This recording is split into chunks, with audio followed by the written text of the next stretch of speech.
ناظرین کرام، حضور اکرم صلی اللہ علیہ وآلہ وسلم کی تعلیمات کے اندر سبحان اللہ چہرے کو پر رونق بنانے کے لیے ایک عمل تو یہ ہے، فرمایا جو شخص نماز فجر کی پابندی کرتا ہے تو اللہ تبارک و تعالی اس کے چہرے کو پر رونق بنا دیتے ہیں، یعنی اس کے چہرے پر نور آ جاتا ہے، اس کے چہرے پر سبحان اللہ کیا ہی خوبصورتی اس کے چہرے پر آ جاتی ہے، جس کی وجہ سے اس کی دلکشی اور اس کے وہ جو ہے اس کے اثرات جو ہے ہر ایک پر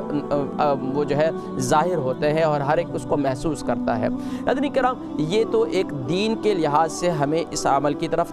ہمیں توجہ بھی دینی چاہیے، یہ ہم پر کمپلسری ہمیں ادا بھی کرنی چاہیے، اس میں کوتاہی نہیں کرنی چاہیے۔ دوسری بات ناظرین کرام، کیل مہاسے آج چہروں پر، ایک تو بچے جو جوان ہیں بلوغت کی عمر سے لے کر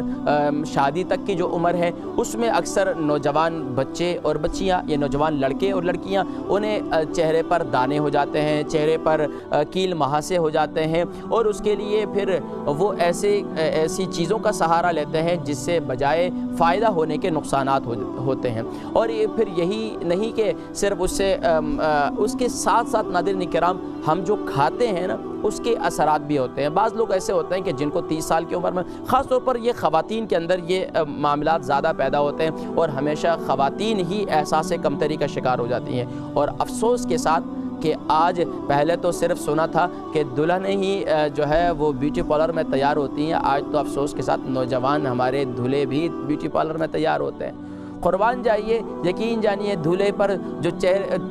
شادی والے دن جو چہرے پر رونق آ جاتی ہے وہ اللہ کی طرف سے خاص انعام ہوتا ہے، لیکن آج تو نہ جانے کتنے لٹرم پٹرم اور نہ جانے کیا کیا نام ہے، اور ان تمام چیزوں کو استعمال کرنے کے باوجود بھی چہرہ پر رونق نہیں بنتا۔ اس کی ایک وجہ تو یہ ہے کہ ہم جو ہے دین کے لحاظ سے نہیں سوچتے، ہم اسے صرف دنیاوی پہلو سے وہ غور کر رہے ہوتے ہیں، اتنی چیزیں استعمال کرنے کے باوجود بھی چہرہ پر رونق نہیں ہوتا۔ اور اس کے علاوہ وہ خواتین جو 30 سال کی عمر ہو چکی ہے، یا وہ خواتین جو صاحب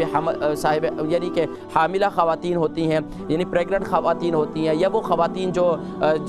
جن کے ایام باقاعدگی ہوتی ہے، اس کے سارے اثرات جو ہے وہ چہرے پر آتے ہیں۔ تو اس سے ایک ہمیں یہ پتہ چلا کہ ہماری غذا کا بھی اس سے اہم تعلق ہے، کیونکہ چہرہ جو ہے یہ کہا جاتا ہے کہ کسی چیز کو بھی دیکھنا ہو تو سب سے پہلے اس کا فرنٹ کو دیکھو، تو فرنٹ جو ہے ہمارے جسم کا جو ہے وہ ہمارا چہرہ ہے۔ اب چہرے کو دیکھنے کے لیے ہمیں یہ پتہ چلتا ہے کہ یہ ہیلتھی غذا کھاتے ہیں یا نہیں کھاتے، اور آج ہمارے نوجوان چاہتے تو یہ ہیں کہ ان کا چہرہ پر رونق ہو جائے،